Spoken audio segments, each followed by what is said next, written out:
नमस्कार दोस्तों, OCN network में आपका स्वागत है। मैं हूं ओमकार चौधरी। पुण्य प्रसून वाजपेयी, रवीश कुमार, इसके अलावा मनोज झा से लेकर के कई लोग और तेजस्वी ने तो प्रेस कॉन्फ्रेंस कर डाली। अभी से शुरू हो गए।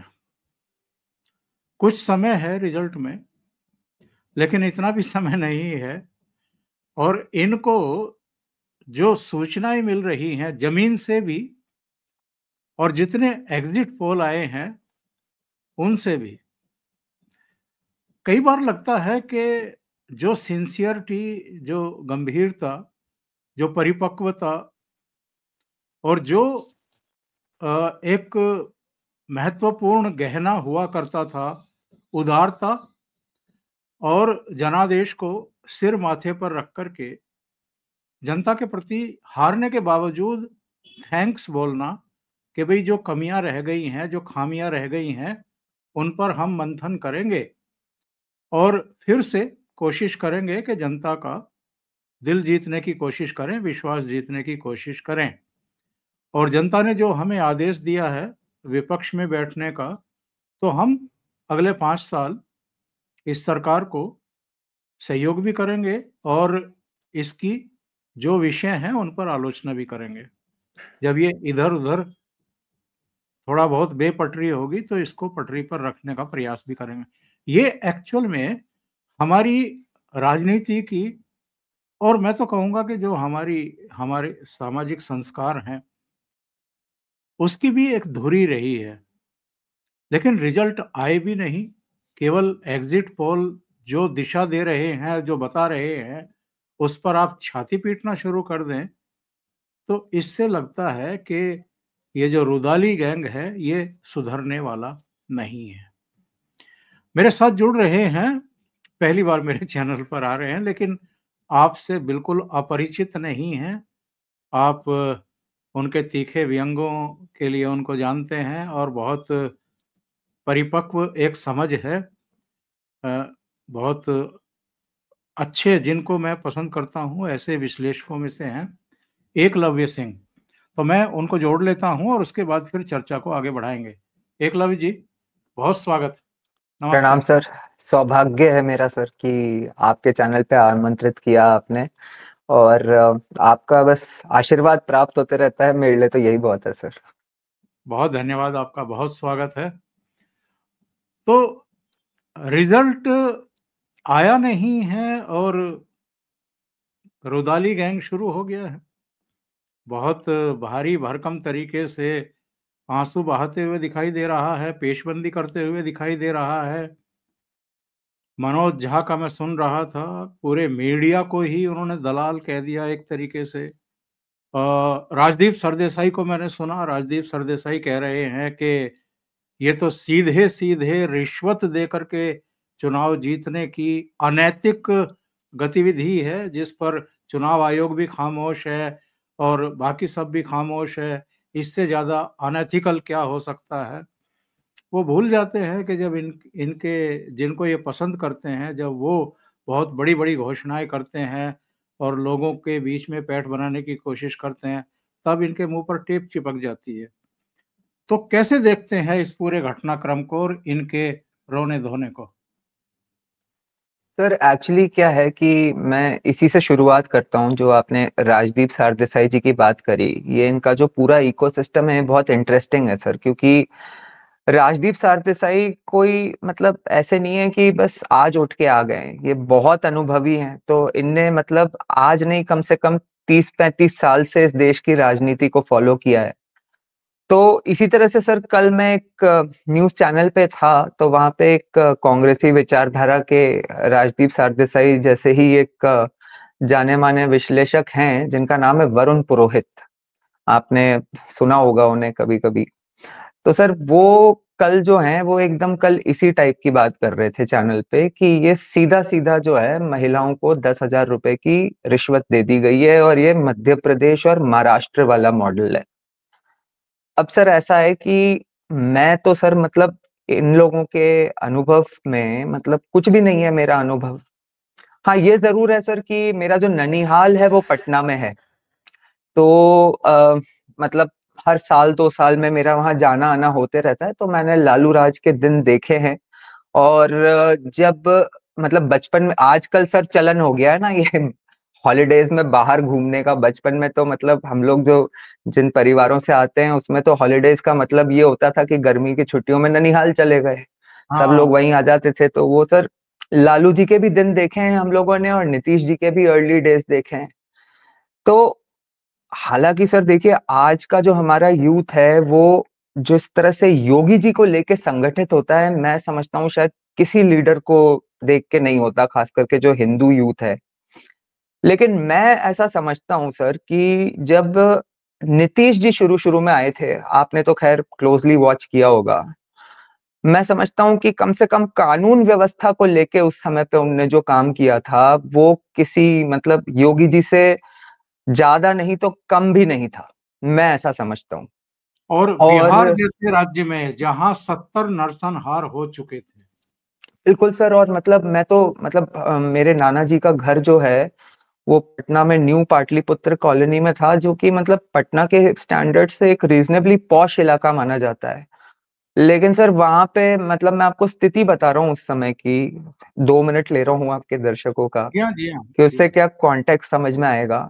मतलब लड़कियों का तो छोड़ दीजिए सर, हम लड़कों को भी 6 बजे के बाहर बाहर जाना मना होता था सर, 6 बजे के बाद। और जैसे रेगुलर घरों में अपने यहाँ भारतवर्ष में मतलब दरवाजे होते हैं, गेट होता है, वहां सर हम लोग के वरांडे के सामने पूरी जो है एक लोहे की ग्रिल हुआ करती थी सर, जैसे जेल में होती है ना, और उसको बंद कर दिया जाता था। कभी सर ये भी मुझे ऐसे भी इंस्टेंसेस याद पड़ते हैं कि जैसे घर में कभी कोई मौसी या कोई बड़ी कजन दीदी वगैरह की शादी वगैरह हुई, तो उस समय हमारे घर की लेडीज जब मम्मी वगैरह ऐसे कोई ज्वेलरी शॉपिंग या इस चीज के लिए जाती थी ना, तो सर उस समय मतलब वैसे तो ज्यादातर लोग घर से किसी ऐसे समझदार व्यक्ति को साथ में लेके जाते थे, लेकिन यदि अगर नहीं होता था तो वो जो ज्वेलरी की दुकान वाला होता था ना सर, वो ज्वेलरी शॉपिंग के बाद अपना गनमैन गाड़ी में बैठा के भेजता था कि आपके घर तक की जिम्मेदारी हमारी है, उसके बाद आप देख लेना। तो ऐसी स्थिति थी सर।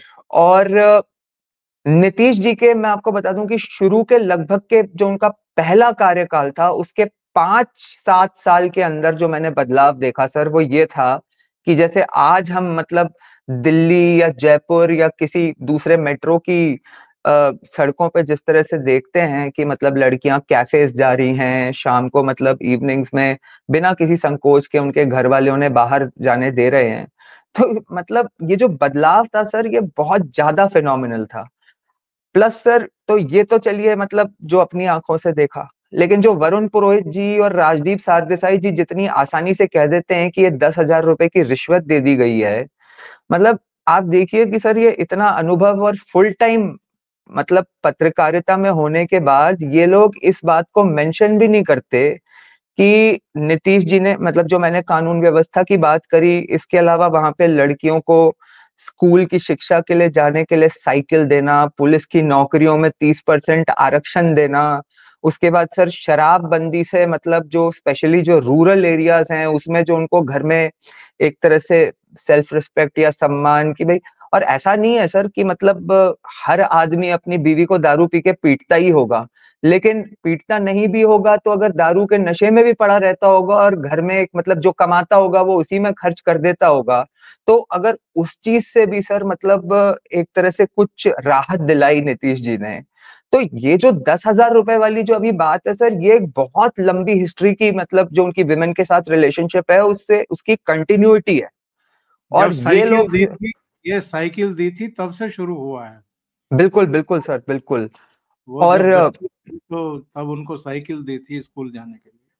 सर तो मैं यही समझ पाता हूँ सर कि मतलब सबसे गजब की बात तो ये है सर कि ये तो मतलब देश के, ठीक है आजकल इनकी दुकान थोड़ी समस्या में है, लेकिन ये तो देश के जाने माने पुराने पत्रकार हैं। जब हम ये सब जानते हैं, समझते हैं, पढ़ते हैं, लिखते हैं, तो इनको कैसे नहीं पता होगा कि। तो सर ये ना इसमें एक बहुत इंटरेस्टिंग बात जो है कि जो नीतीश जी का आज की डेट में वहां पे मतलब ये जो रोने धोने वाली बात है ना, मतलब मुझे ऐसा लगता है कि ये रो ही इसलिए रहे हैं सर कि इन सर एक इसमें जो बड़ी मजेदार बात हुई इस ओवरऑल इस पिक्चर में कि जब ये और मुझे ऐसा पता नहीं क्यों लगता है सर कि ये जो साम दाम दंड भेद की राजनीति के लिए तो अपने अमित शाह जी भी मोटा भाई माने ही जाते हैं। पता नहीं सर मुझे क्यों ऐसा लगता है, जैसे बहुत लोग ये विश्लेषण कर रहे हैं कि बीजेपी नीतीश कुमार जी को नहीं बनाना चाहती थी, लेकिन समहाउ बीच में इनने रियलाइज ऐसा करा कि भाई नीतीश जी के बिना अपनी नैया पार नहीं लगेगी, और इसलिए जो है ये नीतीश जी के फेवर में हो गए। पता नहीं सर मतलब मुझे क्यों ऐसा लगता है कि ये सब जो है ना एक तरह से मतलब वेल प्लान्ड स्ट्रैटेजी का पार्ट था। क्योंकि सर देखिए अमित शाह और मोदी तो हैं ही, उसके अलावा नीतीश जी भी, जो आदमी 20 साल से मुख्यमंत्री बना पड़ा है और चाहे कोई पार्टी आए जाए वो मुख्यमंत्री बने रहते हैं, तो उनकी भी राजनीतिक सूझबूझ जो है, अपने बिहार में वो कहते हैं सर हम लोग की घाघ है, एकदम घाघ।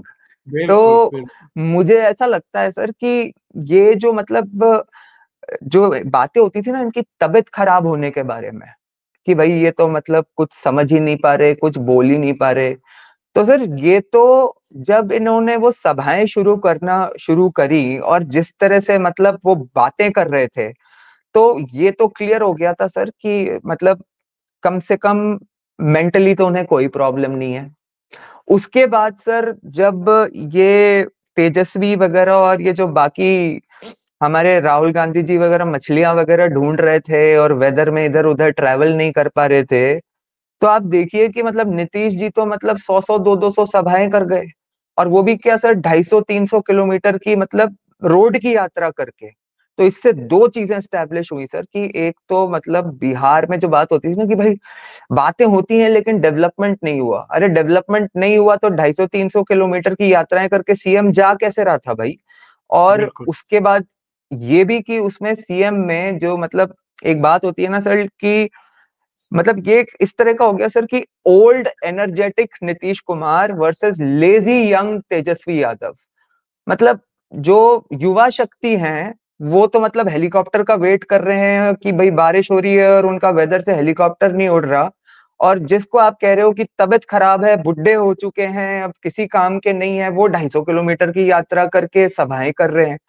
तो बिल्कुल। मुझे तो सर अच्छा, और उसके बाद क्या हुआ सर कि जब इन लोगों को दिखने लगा कि भाई नीतीश तो ठीक है मामला इनका ये वो, और जमीन पे मतलब नीतीश जी के लिए माहौल ठीक है, तो इंस्टेड ऑफ मतलब भाई अल्टीमेटली सीएम तो नीतीश कुमार जी हैं, उनकी नेतृत्व की सरकार है, तो आपको तो उन पे हमला ही करना था कि भाई ये और शुरू में नीति वो तेजस्वी ठीक भी कर रहा था, लेकिन बाद में पता नहीं सर इन लोग को क्या हुआ कि बातें करने लगे कि भाई अमित शाह और बीजेपी जो है नीतीश को सीएम नहीं बनाएंगे, सीएम नहीं बनाएंगे।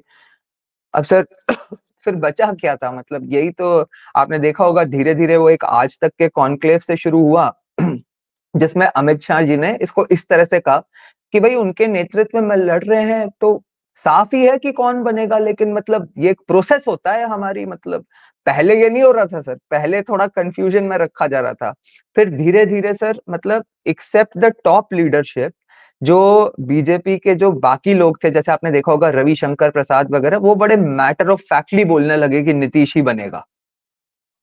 तो उसके बाद तो सर मतलब मुझे ऐसा लगता है कि ये तो जो ट्रैप प्ले किया गया था ना एक तरह से, या बाय डिफॉल्ट जो ट्रैप बना वो इन्होंने ही सर मतलब तय कर दिया। और उसके बाद सर मुझे ऐसा लगता है कि जैसे जैसे ये जो इनका पूरा इकोसिस्टम है इनको समझ में आने लगा, एक तो सर आपने देखा होगा कि वो राहुल जी क्या है कि जब भी कोई मुद्दा उठाते हैं और चलाते हैं, कुछ नया लेके आते हैं, हमेशा इस बार हाइड्रोजन बॉम्ब लेके आए थे, तो वो हाइड्रोजन बॉम्ब के लिए सर मतलब इनका पूरा इकोसिस्टम मतलब देश और दुनिया में तैयार हो जाता है।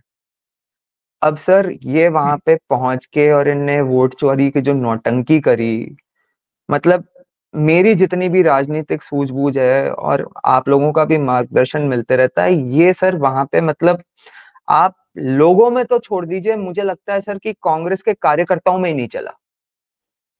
और यही कारण हो सकता है सर कि कोई जाके शुरुआत में मतलब इतनी प्लानिंग, इतनी मेहनत, इतना तमाशा करके ये सब करे और उसके बाद सर मतलब 2 महीने के लिए गायब हो जाए। ये भी नहीं कि मतलब भाई अब कुछ 1 महीने बाद नया लेके आता हूँ।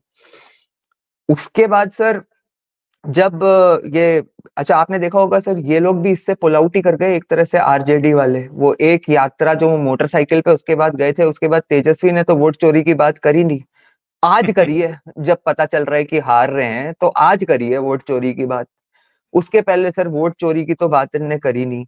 तो सर एक तो मुझे कहीं ना कहीं ये भी लगता है कि मतलब ये राहुल गांधी को सर मतलब जिसे कहते हैं ना, इतना कंफ्यूजन है कि इनकी जो, मेरे ख्याल से इनके कॉटरी में ये सब जो भरे पड़े हैं ना सर कार्टून, आप केसी वेणुगोपाल, जयराम हाँ, रमेश और ये सब, मुझे लगता है सर, और यही समस्या हो जाती है सर जब खुद जमीन की पकड़ या धरातल की मतलब आपको कोई ज्ञान होता ही नहीं है ना, तो एक कोई इधर से बोलता होगा, सुबह कोई इधर से बोलता होगा, रात को कोई इधर से बोलता होगा। आप देखिए कि या तो आप किसी प्लान्ड एजेंडा के साथ चल दिए तो फिर वो चलो और फिर देखो क्या होता है क्या नहीं होता। लेकिन आप देखिए सर, एक तरफ तो ये कह रहा है आदमी कि भाई मतलब अपने को एक इंडिया ब्लॉक बना के, और 2024 में सो कॉल्ड इनको मतलब ये तो मानते हैं कि बहुत बड़ी सफलता भी मिली गई थी। और मैं भी एक तरह से मानता हूं सर कि ठीक है और भी कारण रहे थे, लेकिन इसमें तो कोई डाउट नहीं है कि कांग्रेस 50 से 99 पे पहुंची और बीजेपी 300 से 240 पे पहुंची। तो इनने जो सो कॉल्ड सर मतलब जिसको ये इंडिया ब्लॉक या इंडी अलायंस या इंडिया अलायंस कहते हैं, तो सर ये मुझे तो, और सरप्राइजिंगली सर इसके बारे में मीडिया में कोई बात नहीं कर रहा कि भाई ये बिहार में ये इंडिया ब्लॉक गायब कहाँ हो गया। मतलब अब महागठबंधन क्यों हो गया ये, यहाँ क्यों ये इंडिया ब्लॉक नहीं था। तो पहले तो कोई सर तो जाके कोई जाके झांका भी नहीं। ममता बनर्जी नहीं, शरद पवार नहीं, दूसरे लोग नहीं। लेकिन एक बात बताइए, वैसे आपने दो ही सलाहकारों के नाम लिए, केसी वेणुगोपाल और जयराम रमेश। कई रत्नों को तो आप भूल गए। योगेंद्र यादव को भूल गए, इसके अलावा कन्हैया को भूल गए। पर्दे के पीछे से भी कई लोग जो हैं बड़ी बहुमूल्य सलाहें उनको देते रहते हैं, और वो कभी मछलियां पकड़ते रहते हैं, कभी कुलियों के पहिए लगे हुए व्हील लगे हुए डब्बे ढोते रहते हैं, बॉक्स ढोते रहते हैं। कभी खेत में पहुंच जाते हैं, धान के खेत में रोपाई करने के लिए, वो भी माइक लगा करके। मैं तो किसान परिवार से हूं, मैंने किसी किसान को आज तक माइक लगा करके खेत में काम करते हुए देखा नहीं। और कभी ट्रैक्टर पर बैठे हुए, कभी बढ़ई के पास, कभी दर्जी के पास, कभी मोची के पास, कभी सब्जी मंडी में। तो बहुत इतनी ज्यादा मेहनत करते हैं राहुल गांधी। आपको क्या लगता है किस लिए इतनी मेहनत करनी पड़ रही है? और 2004 और 2014 तक जब इनकी सत्ता थी, तब ये किसानों के पास, बढ़ई के पास, कुलियों के पास, लोको पायलट के पास या सब्जी मंडी में क्यों नहीं जाते थे? सर एक्चुअली क्या है इसका, मैं आपको मतलब जो मेरा व्यक्तिगत अनुभव है उससे आपको एक कंपैरिजन करके इस इशू को आपके दर्शकों को समझाता हूँ। सर अब मेरे फादर जो हैं वो अब रिटायर हो गए, लेकिन वो आईएएस ऑफिसर थे सर, एक भारतीय प्रशासनिक सेवा में थे। तो मैं आपको बताता हूँ सर कि हमारे क्या स्थिति होती है कई और आईएएस ऑफिसर के बच्चों की। क्या होता है सर कि इंसान जब मतलब ये कहा जाता है ना कि भाई मतलब इस तरह के परिवारों में आप पैदा हो गए तो you are born with a silver spoon और सब कुछ आपको बिछा बिछाया मिल जाता है। तो ये तो ठीक है, तो मतलब एक बेसिक बात वो होती है सर कि आपकी रगड़ाई नहीं होती, जिसे कहते हैं ना कि भाई मतलब आपको ये सब इस तरह के अनुभव नहीं होंगे तो आपको पता ही नहीं होगा। तो राहुल गांधी जी भी सर एक तरह से भाई इंडिया की सबसे बड़ी पॉलिटिकल फैमिली में पैदा हुए थे। लेकिन सर मुझे कहीं ना कहीं लगता है इसमें क्या है कि पेरेंट्स का रोल बहुत बड़ा हो जाता है। अब जैसे मैं आपको बताऊं सर कि हम लोग जब बचपन में स्कूल वगैरह में पढ़ रहे थे तो हमारे पेरेंट्स ने सर हमको हमेशा मतलब कभी साइकिल, अलग अलग एज ग्रुप्स में, कभी साइकिल पे स्कूल भेजा, कभी ऑटो में भेजा, कभी रोडवेज की बस में भेजा। और वहीं सर हमारे फादर के जो कोलीग्स वगैरह थे उनके जो बच्चे वगैरह हैं सर, वो वही सरकारी गाड़ी में लाल बत्ती में गनमैन के साथ आते थे, उनके लिए कोई गेट खोलता था, उनका बैग कोई रखता था। अब देखिए सर, इसका अंजाम क्या हुआ कि मैं देखता हूँ कि मैं सर 41 वर्ष का हो चुका हूँ, और ये इन लोगों के कुछ हैं सर अभी भी 41 वर्ष के बच्चे जो आज तक रोड क्रॉस नहीं कर पाते 41 वर्ष की उम्र में ढंग से। मैं सही। वाकई में सर, आप मजाक की बात नहीं कर रहा, हम लोग सर, आपको मैं बताऊं कि मतलब काफी सारे मेरे इस तरह के मित्र हैं। अच्छा, उसी तरह से सर क्या हुआ कि मैं सर पहले दिल्ली में किरोड़ीमल कॉलेज में पढ़ता था। तो दिल्ली में जब किरोड़ीमल में पढ़ने लगा तो सर वहां पे मुझे तो सर वही हॉस्टल में मेरे पेरेंट्स ने बोला कि जब हॉस्टल मिल रहा है तो वहीं रहो भाई। तो सर हॉस्टल में जब रहे तो 300 जनों के हॉस्टल में वो 2-3 कॉमन बाथरूम होते थे। सुबह लाइन लगानी पड़ती थी हल्का होने के लिए। ये सही बाकी है। आईएएस ऑफिसर के जो बच्चे अच्छे थे सर, वो तो कोई सवाल ही नहीं भाई, गर्मियों में एसी चाहिए तो कहीं पीजी वगैरह लेके रखते थे।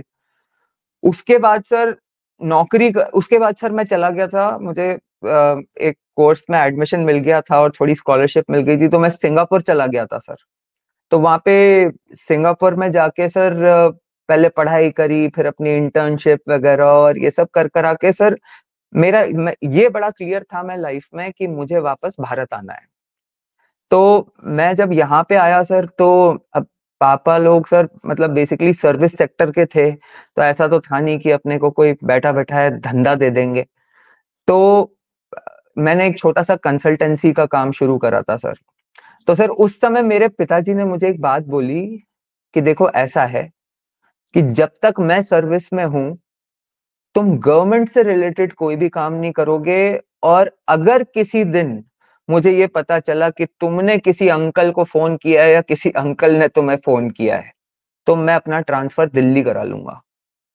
तो सर बड़ी क्लैरिटी थी कि मतलब जो अच्छा सर उस समय मतलब क्या हम भी इतने मेच्योर्ड नहीं थे, तो थोड़ा सा तो मतलब गुस्सा भी आता था कि यार दूसरों के पापा इतना हेल्प करते हैं इनकी, और हम लोगों के साथ मतलब ये स्थिति है। लेकिन सही फिर है। भी सर अब जाके मतलब लाइफ में समझ में आता है कि यही वो हार्डशिप्स थी, और मतलब खुद के बलबूते पे काम को सीखना करना, नॉर्मल लोगों के साथ एक स्पेक्ट्रम के साथ जो होता है ना सर इंटरेक्ट करना, कि आपको एक एक ये फायदा भी था सर कि मतलब एज अ सन ऑफ मतलब ये सर देखिए कि कितनी बड़ी अपॉर्चुनिटी भी होती है कि राहुल गांधी जी के पास एक तरह से अपॉर्चुनिटी भी थी कि देश की क्रीम के साथ भी आप इंटरेक्ट करने की आपको अपॉर्चुनिटी है। लेकिन अगर आप में अक्ल है तो आप देश के जो बाकी के सारे वर्ग हैं उनसे भी आप इंटरेक्ट कर सकते हो, और वो जो आपका एक स्पेक्ट्रम तैयार होता है ना कि और सर मैं तो मानता हूं जैसे मोदी जी जैसे लोगों की तो असली ताकत ही ये है।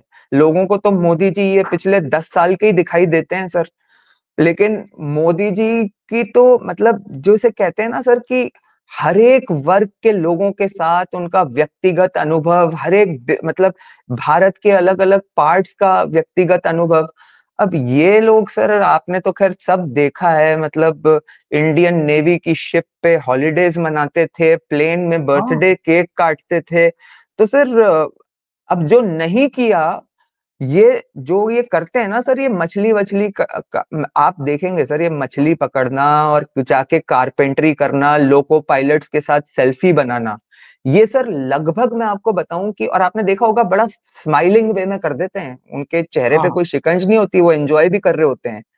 हाँ, आप कभी वही है। देखिए, मैं आपको बताऊं सर, हम तो क्या राजस्थान में रहते हैं, मतलब हालांकि मूल हमारा यूपी बिहार से है, लेकिन पापा को ये कार्डर मिल गया था तो पैदा बड़े यही हुए हैं। तो ये जो राजस्थान है सर, ये टूरिज्म के लिए बड़ा माना जाता है, जहाँ गोरे बहुत आते हैं सर। तो बिल्कुल। ये जो गोरे आते हैं ना सर, ये क्या है कि यहाँ पे गरीबों को देख के मतलब उनको इसी तरह का एक्साइटमेंट होता है कि अरे ये क्या गरीबी है, रोड पे भीख मांग रहा है, इसको ये खिला देते हैं, ये पिला देते हैं। तो उनके साथ मतलब ये 1-2 दिन का टाइम स्पेंड करना ना उनको बड़ा एक्साइटिंग और मतलब कुछ अलग लगता है। तो वही राहुल गांधी जी की। मनोरंजक सा लगता है।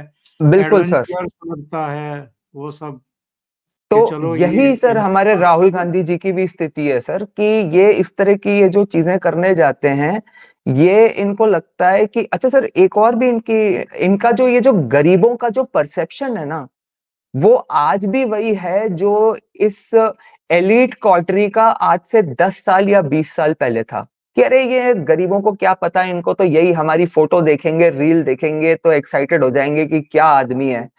लेकिन सर ये जो डिजिटल इंडिया में मोदी जी ने किया है ना पिछले 10 वर्ष में, हर व्यक्ति के पास सर मतलब आज की डेट में मोबाइल है। मैं मतलब आपको बता रहा हूँ सर कि अभी सर हमारे क्या राजस्थान में भी एक विधानसभा क्षेत्र में अंता में सर उपचुनाव हो रहा है।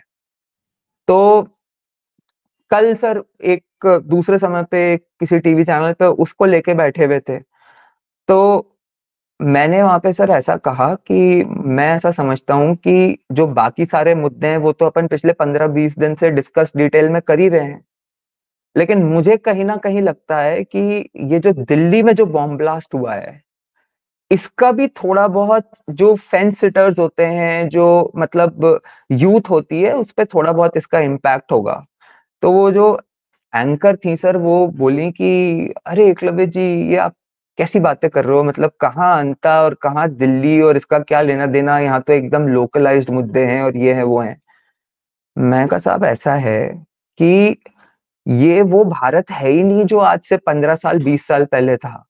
हर व्यक्ति आज की डेट में अपने पास मोबाइल लेके और उस मोबाइल पे माइन्यूटेस्ट ऑफ डिटेल लेके बैठा हुआ है, और वो चिंतन भी कर रहा है हर वक्त कि भाई मतलब हिंदू क्यों असंगठित हो जाते हैं, क्यों संगठित हो जाते हैं। तो भाई बाकी सर ऐसे कई फेंस सिटर्स होते ही है ना, जो कि मतलब काफी सारे लोकलाइज्ड इश्यूज को लेके मतलब अपना मानस बना रहे होते हैं, और फिर एक अचानक से उनको एक ट्रिगरिंग फैक्टर मिलता है कि यार ये तो हद हो गई, अब तो नहीं दूंगा वोट, या अब तो इन्हें दूंगा वोट। तो सर मुझे तो ऐसा लगता है आज के इस डिजिटल वर्ल्ड में ये मतलब सोशल मीडिया और डिजिटल मीडिया, अब जैसे सर मतलब मैं आपको बताऊं, आप लोगों के मैं मतलब यूट्यूब चैनल्स पे जो देखने को मिलता है, जो इनसाइट्स देखने को मिलती हैं, मतलब सर डिबेट्स पे, टीवी डिबेट्स पे क्या है सर कि एक आधा घंटा है जिसमें एक वो प्रवक्ता 1 मिनट के लिए बोलता है, एक दूसरी साइड का प्रवक्ता वो अपना मतलब 4 लाइन सोच के आते हैं, उसमें भी उनमें बेसिकली अपने पॉलिटिकल मास्टर्स को इम्प्रेस करना होता है, तो वो उसी तरह की बातें बोलते हैं। लेकिन आपने देखा होगा सर कि मतलब पिछले कुछ समय से जो यूट्यूब चैनल्स के लिए लोगों की जैसे कहते हैं ना इंटरेस्ट है सर, वो मतलब टीवी चैनल्स कुछ मतलब मुकाबला ही नहीं कर सकते सर उसका, क्योंकि एक तो जैसे आप सर उस दिन जयपुर डायलॉग्स के एनुअल समिट में मुझे ध्यान है एक पर्टिकुलर टॉक था आपका, मुझे जहां तक याद आ रहा है आप थे शायद, शांतनु जी थे, और एक शायद अवनीश जी थे सर, जहां तक मुझे याद आ रहा है, जी वो जी शायद जी उसको ले रहे थे। तो जी सर उसमें जो आप लोग जो उनके बारे में स्पेशली योगी मतलब जी। उनकी योगी जी के बारे में सर, जो हिस्टोरिकल कॉन्टेक्स्ट और मतलब क्या उन्होंने किया है, कैसे उसका मतलब ग्रास रूट पे इम्पैक्ट हो रहा है, इन सब चीजों के टीवी वगैरह पे कहाँ डिस्कशन होता है सर। ना तो इतना समय होता है और ना इन डिटेल्स को लोग समझते हैं, और ना वहाँ इतने कॉम्पिटेंट लोग होते हैं और ना इतने अनुभवी लोग होते हैं सर। आप बिल्कुल। लोगों ने तो क्या सर मतलब इस ये अपनी जो काउ बेल्ट की राजनीति है इसको अपना जीवन दिया है। यहाँ तो बिल्कुल क्या है सर कि आजकल मतलब बेसिकली बड़ा टीआरपी ड्रिवन मामला है सर, मतलब फॉलोअर फार्मिंग, वो इसका तो एप्ट एग्जांपल है ना सर, अपने बेचारे धर्मेंद्र जी घर पहुंच गए, लोगों ने हाँ। उनको वो एक सही मीम बात। चला हुआ है ना सर कि मरना कैंसिल। तो मतलब क्या यही है सर। तो अपने बाकी सर राहुल जी का मैंने एक चीज समझ ली है सर, एक्चुअली क्या है सर कि मेरी जो मम्मी है, उनके जो कुछ भाई उस समय सर हमारे यूपी बिहार में क्या आईएएस आईपीएस खूब बनते थे जो पापा मम्मी का जनरेशन है। तो हमारी मम्मी के काफी सारे जो कजन्स वगैरह है, और एक उनके जो रियल ब्रदर भी हैं सर, ये लोग क्या आईएएस आईपीएस हैं, और काफी लोग सर इनमें से यूटी कार्डर के हैं, यूनियन हम्म। टेरिटरी कार्डर के। तो अब towards the end of the service ये लोग दिल्ली में पोस्टेड रहते हैं, और फिर यहीं दिल्ली के आसपास या तो नोएडा गुड़गांव और यहाँ सब रिटायर कर जाते हैं और सेटल कर जाते हैं। तो सर मैं मतलब, और सर ये सब पढ़े लिखे लोग हैं, मतलब भाई मैं समझता हूँ कि जब दुनिया का सो कॉल्ड सबसे टफ एग्जाम क्रैक करके और इतनी बड़ी सर्विस का 30-40 साल का अनुभव होता है, तो मतलब कुछ तो ज्ञान होता होगा। सही उसके बाद भी सर ये लोग लुटियंस में रहने की वजह से जो इनका मतलब अनबिलीवेबल डिग्रेडेशन होता है सर, मेंटल। मतलब मैं आपको बताऊं, मैं एक चीज समझ चुका हूं सर कि, और इन लोगों से जब मैं मिलता हूँ, शायद मेरी मम्मी देखेंगी ये शो तो बहुत पीटेंगी मुझे लेकिन मैं बताऊं आपको कि मतलब इन लोगों से जब मैं मिलता हूँ तो सर मुझे एक चीज मतलब रियलाइज हो जाती है कि बेसिकली शायद राहुल गांधी जी और उनका जो परिवार है वो ये समझ चुके हैं कि भाई चाहे कुछ हो जाए, इस भारतवर्ष में 10, 12, 15 करोड़ चमचे तो अपने हैं। सही और है। सर आप सोचिए सर, मतलब 10, 12 करोड़ तो कई छोटी कंट्रीज की पॉपुलेशन होती है सर, मीडियम साइज कंट्रीज की पॉपुलेशन होती है। तो जिस आदमी को ये पता है कि भाई ठीक है 10, 12 करोड़ चमचे अपने बैठे हुए हैं, वो हमेशा अपना गुणगान करते रहेंगे, तो जैसे सर आज किसी आदमी को इतना थोड़ा बेसिक कॉमन सेंस हो जाए, उसे जिस तरह से सर ये लोग मतलब इस्लामिक मुस्लिम अपीजमेंट वगैरह करते हैं, आप देखिए सर कि ये आदमी जब अभी बिहार का इलेक्शन चल रहा था, तो आपको ध्यान होगा ये बीच में एक बार पहले भी विदेश गए। वहां से ये वापस जब आए सर, तो आपको ध्यान होगा ये सीधा पहुंच गए सर, वो जो एक हरियाणा में दलित आईपीएस ऑफिसर ने सुसाइड नहीं करा था, हाँ, तो चंडीगढ़ ये पहुंच गए। बिल्कुल बिल्कुल वहां गए थे सर। और एक सर और भी कोई था, मतलब ऐसा ही कोई दलित ने के यहाँ कुछ ना कुछ तो हुआ था, तो ये वहां चले गए थे। हरिओम और वाल्मीकि की डेथ पर रायबरेली चले गए थे। बिल्कुल बिल्कुल सर, बिल्कुल। और आज देखिए सर आप कि मतलब ये जो बॉम्ब ब्लास्ट हुआ है, इसके बारे में सर ना तो इन्होंने मतलब इनको तो छोड़ दीजिए, भाई मोदी जी भी अब भूटान से आए तो चले ही गए ना वहां पे। ऑपोजिशन में सर किसी को रोका हुआ था क्या किसी ने कि आप वो भी जाके थोड़ा हॉस्पिटल में इन लोगों से मिल लें? उसके अलावा सर मतलब ये तो क्लियरली प्रूव हो चुका है कि जिस तरह से ये दिल्ली में सारा कार्यक्रम चल रहा था, अब मतलब कोई ना समझ भी बता सकता है कि ये इस्लामिक टेररिज्म है। अब ये बिल्कुल। इसको मतलब बस आर मतलब prayers are with the family और सांत्वनाएं देने की जगह, एक में से भी सर इनमें ये हिम्मत नहीं होती है ये बोलने की कि भाई मतलब Islamic terror is a threat. तो मुझे तो ऐसा लगने लगा है सर कि इनको वही है कि वो जो अपने 10, 12 करोड़ चमचे हैं ना, वो बने रहें। और उसमें तो मतलब वही वो 20 करोड़ तो एक्चुअली यही हैं, पता ही है। तो उनको अब तो इनका ये है सर कि संगठित रखना है, और थोड़ा बहुत जो कभी कभार बीजेपी में से तोड़ सको तो तोड़ लो उनके वोट बैंक में से।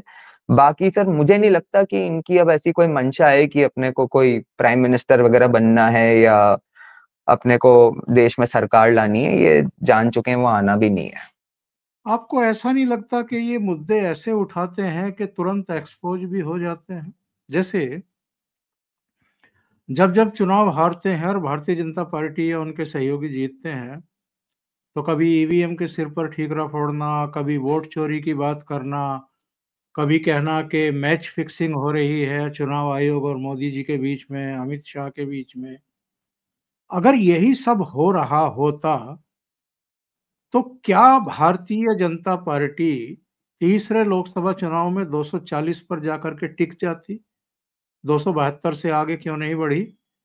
मोदी जी का जीत हार का अंतर 1,55,000 क्यों रह गया? जबकि पिछले 2 चुनाव उन्होंने बहुत अच्छे मार्जिन से जीते थे। तीसरी बात, आप हिमाचल में कैसे जीत गए अगर वोट चोरी थी? कर्नाटक में आपने सरकार कैसे बना ली? तेलंगाना में कैसे बना ली? आपकी बहन जी आपकी छोड़ी हुई सीट वायनाड से इतने बड़े मार्जिन से कैसे जीत गई? या आप रायबरेली और वायनाड दोनों जगह से अच्छे खासे मार्जिन से क्यों जीत गए? तो वोट चोरी आप साबित करने के लिए आपके पास कुछ है नहीं। आपने किसी ने कोई एक आकर्षक शब्द आपको पकड़ा दिया और उसके बाद जो इकोसिस्टम है पूरा, जो आपका दलाल मीडिया टाइप है, जो ये भी नहीं देखता कि कान कौवा ले गया कि नहीं ले गया, शोर मचाना शुरू कर देता है। तो कहीं ये एक बड़े ट्रैप में तो नहीं फंस गए हैं, जिसकी वजह से अपनी ही साख को मिट्टी में मिला रहे हैं? सर एक्चुअली क्या है कि जैसे आपने सुना होगा, ये लोग कहते रहते हैं कि भाई मोदी जी प्रेस कॉन्फ्रेंस नहीं करते, प्रेस कॉन्फ्रेंस नहीं करते। तो क्या हमें पता नहीं है कि राहुल जी जो प्रेस कॉन्फ्रेंस करते हैं उसमें बेसिकली सारे वही बैठे होते हैं जो इनसे सही सवाल नहीं करेंगे, और जो सवाल करने वाले होते हैं या तो उनको बोल दिया जाता है कि तुम्हें एंट्री तभी मिलेगी जब तुम इस तरह के सवाल नहीं करोगे, और या फिर उनको बुलाया नहीं जाता है। या तो ये कह दिया जाता है कि आप तो बीजेपी के सवाल पूछ रहे हो? वो तो सर मतलब आप देखेंगे कि ये जिन लोगों के साथ हुआ है ना, वो भी बेसिकली तो कांग्रेस ओरिएंटेशन के ही लोग हैं। हाँ, यस। मतलब मौसमी सिंह जी को हम लोग इतने टाइम से देख नहीं रहे हैं क्या सर, क्या करती हैं वो। लेकिन उसके बाद भी मतलब एक बेसिक क्वेश्चन जो वो लोग अपने को थोड़ा सा न्यूट्रल दिखाने के लिए पूछते हैं, उस पे भी ये बोल देते हैं कि आप तो बीजेपी की टी शर्ट पहन लो और बीजेपी का सवाल कर रहे हो। सर आपने मेरे ख्याल से हिमाचल का नाम लिया, तेलंगाना का नाम लिया, कर्नाटका का नाम लिया। सर वेस्ट बंगाल में दीदी के साथ तो इससे पहले वाले इलेक्शन में लोकसभा में 2019 में काफी अच्छा किया था। तो अगर बिल्कुल। वाकई में वोट चोरी होती है तो बाद में स्टेट इलेक्शंस में थोड़ा बहुत अच्छा करके दिखा देते। वहां क्यों नहीं कर पाई बीजेपी? उसके बाद सर पंजाब में भी मतलब जब एक कांग्रेस की इतनी बुरी हालत हो रही थी तो वहां पे कम से कम अपने बीजेपी को एक रिस्पेक्टेबल फिगर पे तो ले आते, कुछ नहीं कर पाए। तो और 2024 तो सर खैर हम सबके सामने है कि जब वोट चोरी हो रही थी तो बीजेपी तो 300 से 240 पे आ गई, जो 400 का क्लेम कर रही थी, और जो कांग्रेस 50 पे थी वो ऑलमोस्ट डबल 99 पे पहुंच गई। तो सर यस। ये अब मतलब बड़ा अब अच्छा सर मैं कहता हूं कि वैसे तो ये सब अपने आप में लॉजिकल नहीं है, लेकिन मैं कहता हूं कि एक बार हाइपोथेटिकली मान लिया जाए कि भाई वोट चोरी होती है या कहीं कहीं गड़बड़े होती है, ये होती है वो होती है, तो सर इसका क्या इलाज है? मतलब एसआईआर के अलावा इसका क्या इलाज है? मतलब यही तो है ना, मतलब वोट चोरी तो तभी हो रही है जब फर्जी वोटर्स हैं या गलत लोगों को वोट डालने दिया जा रहा है, या जो वोट डाल सकते हैं और उनको डालने नहीं दिया जा रहा है। तो भाई इसके लिए तो मतलब एसआईआर के अलावा कोई तरीका ही नहीं है, या जो ये तरीका करेंगे सुझा भी सकते हैं वो एसआईआर के ही तर्ज पे होगा। तो जब वो होती है तो ये एसआईआर का विरोध कर देते हैं सर। और आप ये देखिए सर कि इनसे और इन ये जो इस तरह के सर ये जो वोट चोरी के ये जो प्रेस कॉन्फ्रेंस होते हैं, जो भाई साहब जो अपना हाइड्रोजन बॉम्ब फोड़ते हैं, मतलब मेरे ख्याल से सर ये जो अपन ने अभी यहाँ पे जो तीन बातें बोली, एक रिपोर्टर वहां पे अगर खड़ा होके बोल दे सर, तो ये क्या जवाब देंगे इसका?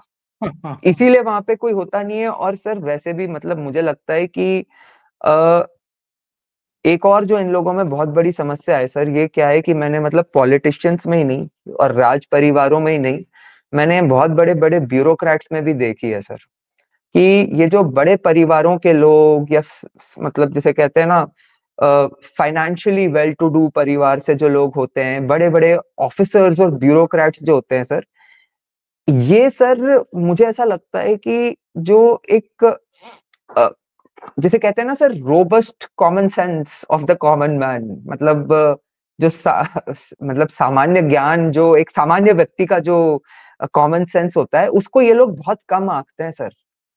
सही। और वो एक्चुअली होता इनसे ज्यादा है सर, क्योंकि जो मतलब धरातल पे जो एक्चुअली जो चीजें होती हैं उससे तो वो कॉमन मैन ही जूझ रहा होता है, रोज देख रहा होता है, उनको डिस्कस कर रहा होता है। जैसे सर आज की डेट में मैं मानता हूँ जो हमारा कल्चरली भी जो हमारा देश जितना भी बचा हुआ है, वो कोई यहाँ के जो बड़े बड़े परिवार और ये सब है इनकी वजह से थोड़ी बचा हुआ है, अपनी मिडिल क्लास की वजह से बचा हुआ है। सही। जो बड़े परिवार हैं उनमें ना तो मतलब सर कोई हिंदू जॉइंट फैमिली सिस्टम का कुछ रहा नहीं है। वहां पे सर आप देखिए कि मतलब हम लोग सर मतलब दादाजी और आप लोगों के जो ऊपर का जनरेशन है उसका समय तो छोड़ दीजिए, लेकिन आज भी हम लोग भी सर मतलब जब हम लोग के पिताजी बात कर रहे होते हैं तो सोच समझ के बोलते हैं उस समय कि वहां पे हमें क्या व्यवहार रखना है, क्या बोलना है, क्या नहीं बोल सकते। और सर ये जो मतलब बड़े बड़े ब्यूरोक्रेट्स और इनके, आपने देखा ही होगा सर, राहुल जी भी अपनी बहन जी की पार्लियामेंट में चुम्मी मुम्मी ले लेते हैं। तो ये सर ये मतलब इसके अलावा एकलव्य जिस जिस जिन शब्दों का प्रयोग करते हुए तुम तड़ाक की भाषा में प्रधानमंत्री के बारे में बातें करते हैं, उसने सर बड़ा कबाड़ा कबाड़ा किया है इनकी छवि का, और इनके संस्कारों को लेकर के लोगों में बहुत क्लियरिटी आ गई कि ये आदमी कैसे देश का प्रधानमंत्री बन सकता है। अच्छा सर, मतलब मुझे अगेन नहीं पता कि ये इनको किनने एडवाइस दी थी और क्या हुआ था। मैं सर आपको बताऊं, ये बात है जहां तक मुझे याद आ रहा है सर, 2012 या 11-12 की बात है सर। मैं सर यहाँ पे राजस्थान में कांग्रेस का अधिवेशन हुआ था सर।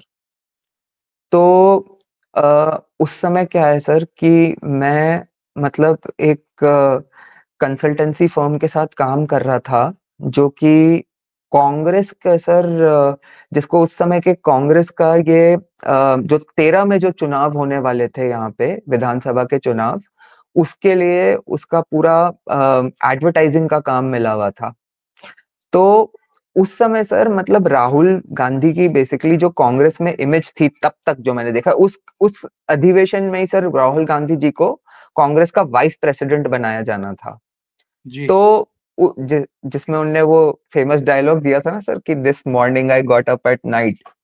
तो उसी में सर तो उस समय तक सर मैंने देखा था काफी करीब से राहुल गांधी जी की सर, एक वो बड़ी मतलब उस तरह की इमेज थी कि भाई बहुत ही स्वीट टाइप का, भोला भाला, क्लीन शेव और ऐसा आदमी है, प्यार से सबसे बात करता है। उसके बाद सर 2014 के चुनाव के बाद मैंने पर्टिकुलरली देखा आपको, इनफैक्ट वो मतलब या तो सर मुझे एक लगता है कि वो जो अर्नब गोस्वामी के साथ जो फेमस इंटरव्यू था ना, अर्नब गोस्वामी के इंटरव्यू में क्या इनको अर्नब ने जिस तरह से दबा दिया, तो उसके हम्म। बाद क्या हुआ सर कि इनको किसी ने तो एडवाइस करा कि भाई तुम है ना अपना रवैया बदलो। और इनकी सर आपने देखा होगा अचानक से वो जो बाहें चढ़ने लग गई कुर्ते की पहले, उसके बाद black pant, T shirt, V shirt और ये सब, मतलब ये क्लोजर टू 2019 का चुनाव सर इनके एटीट्यूड में एकदम। आपको ध्यान होगा सर कि वो एक इनने डायलॉग जो रफेल वफेल का जब मामला चल रहा था, तो जिस तरह की भाषा ये यूज करने लगे कि ये जो मोदी है ना, बाहर निकलेगा तो डंडे मारेगा इस देश का युवा इसको। तो पहले तो मतलब आप अपने से किसी को मतलब 15-20 वर्ष आदमी जो आपसे बड़ा है उसको आप कह रहे हो कि इसको, मतलब यही बहुत बड़ी बात होती है सर अपने संस्कारों में, जो अपने देश की संस्कृति है उसमें। अच्छा सर, और ये सब क्या है कि अर्बन पॉपुलेशन वगैरह में तो चल जाता है, लेकिन ये सर मुझे लगता है ये ग्रास रूट कनेक्ट की जो कांग्रेस की प्रॉब्लम है ना, इनको सर बिल्कुल भी आइडिया ही नहीं है कि वहां पे रूरल एरियाज में मोदी जी को, जो लोग कहते हैं ना सर कि मतलब भाई हमारे लिए तो भगवान है, ये है वो है। अब सर अपन लोग तो क्या है कि इसको इतने टाइम से पॉलिटिक्स को मतलब एज ए कीन ऑब्जर्वर फॉलो करते हैं, आपका तो सर ये एक प्रोफेशन रहा है जर्नलिज्म का, तो अपन जनरली इन चीजों को लेके इतना इमोशनल नहीं होते सर। लेकिन मैंने देखा है सर कि रूरल एरियाज में क्या होता है कि कुछ ऐसे बदलाव आए हैं, और पता नहीं क्यों इनका उन चीजों से ग्रास रूट कनेक्ट नहीं होता। कि फॉर एग्जाम्पल बड़ी छोटी सी चीज है ये, इस चीजों पे सर उनका मोदी जी का मजाक उड़ाया करते थे कि भाई प्रधानमंत्री होके टॉयलेट बनाने की बात करता है, ये काम है क्या प्रधानमंत्री का। सर आप म्यूट पे हैं क्या शायद। मैं कह रहा हूँ हर चीज पे मजाक उड़ाया, make in India, made in India, सब पर मजाक उड़ाया। बिल्कुल सर। तो और उसमें सर पर्टिकुलरली ये जो रूरल लोग जिन चीजों से जुड़े होते हैं ना, तो ये वहां क्या है सर, मैंने देखा है कि मोदी जी के ठीक है मतलब मैं कहूंगा सर कि जैसे मतलब ज्यादातर मुसलमान वर्ग में जो एक मोदी जी के लिए, योगी जी के लिए एक जो डिसलाइक है ना, उसी इमोशनल लेवल पे सर ऐसा एक बहुत बड़ा हिंदुओं में वर्ग है जो उनको उस लेवल पे या उस स्केल पे लाइक करता है। तो बिल्कुल जब वो उनका अपमान सुनता है ना सर, तो वो कहते हैं ना सर कि राहुल जी तो स्टार प्रचारक हैं सबसे बड़े बीजेपी के। तो मुझे लगता है ये इस तरह की बातें करके बेसिकली मोदी जी के वोट बैंक को एक तरह से कंसोलिडेट करने का काम कर देते हैं। क्योंकि होता है सर कई बार, मतलब लोगों में थोड़ा सा वही 10, 11, 15, 20 साल का किसी का शासन देख लिया, 10 साल पहले सीएम रहे, 12 साल, फिर 10, 11 वर्ष पीएम हो गए, तो ठीक है आदमी थोड़ा बहुत कभी कभी बोर हो भी जाता है, मतलब। और कई लोग क्या है कि पॉलिटिक्स से इमोशनली कनेक्टेड नहीं होते, तो उनको लगता है कुछ नया देखने को मिले। कई लोग क्या इश्यूज को ठीक से ग्रास्प नहीं करते, इसकी निटिग्रिटी को नहीं समझ पाते कि मोदी जैसे व्यक्ति का अभी इस देश में थोड़े टाइम और प्रधानमंत्री बने रहना क्यों बहुत ज्यादा जरूरी है, इतनी डिटेल में नहीं जाते। तो उन्हें लगता है अरे जी। यार कोई नया आ जाए, जयशंकर जी की कोई बढ़िया रील देख लेते हैं तो उन्हें लगता है कि जयशंकर जी को प्राइम मिनिस्टर बना दो। लेकिन सर फिर भी मतलब जो उसी तरह से ये जो सेंटिमेंटल जो वर्ग है ना सर मोदी जी के लिए, उनको एकदम सर मतलब लगता है कि ये यार ऐसे बोल कैसे दिया। और सर मैं आपको बताऊं, ये क्योंकि अपन अभी बेसिकली बिहार इलेक्शंस की बात कर रहे थे, ये कहीं ना कहीं सर एक लेवल पे ये नीतीश जी के साथ भी बिहार में हुआ है। ये जिस तरह से इन लोगों ने नीतीश जी का मजाक बनाना शुरू करा ना सर, हाँ। आई एम श्योर सर कि वहां की महिलाओं को इस तरह का रूरल एरियाज में ये सेम इमोशनल लेवल पे फीलिंग जरूर आई होगी कि यार जिस आदमी ने हमारे लिए इतना किया, चलो मान भी लेते हैं कि अब वो बात नहीं रही जो पहले थी, लेकिन ये इस तरह की बेइज्जती तो हम नहीं सहेंगे इनके लिए। हाँ हाँ, तो सर उम्र के तो तकाजे हैं, उतना आदमी सक्रिय नहीं रह पाता है, लेकिन जी सर, मजाक उड़ाना भारतीय संस्कृति में कोई पसंद नहीं करता। बिल्कुल बिल्कुल सर, बिल्कुल।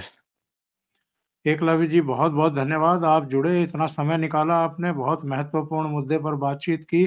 सभी इंतजार कर रहे हैं नतीजों का, और दिशा मिल गई है, सबको पता है। एक वर्ग है, और मैं इसको रुदाली गैंग इसलिए कहता हूं कि हर डिफीट के बाद ये नाटक नौटंकी करते हैं, रोने धोने की, छाती पीटने की, ब्लेम करने की, लेकिन पब्लिक है, सब जानती है। बहुत बहुत धन्यवाद आपका जुड़ने के लिए, और सर दर्शकों आप का भी बहुत धन्यवाद। सर आपके जी। आशीर्वाद का सौभाग्य प्राप्त होता रहे। बहुत अच्छा लगा आपके साथ आज जुड़ के, और thank you so much sir.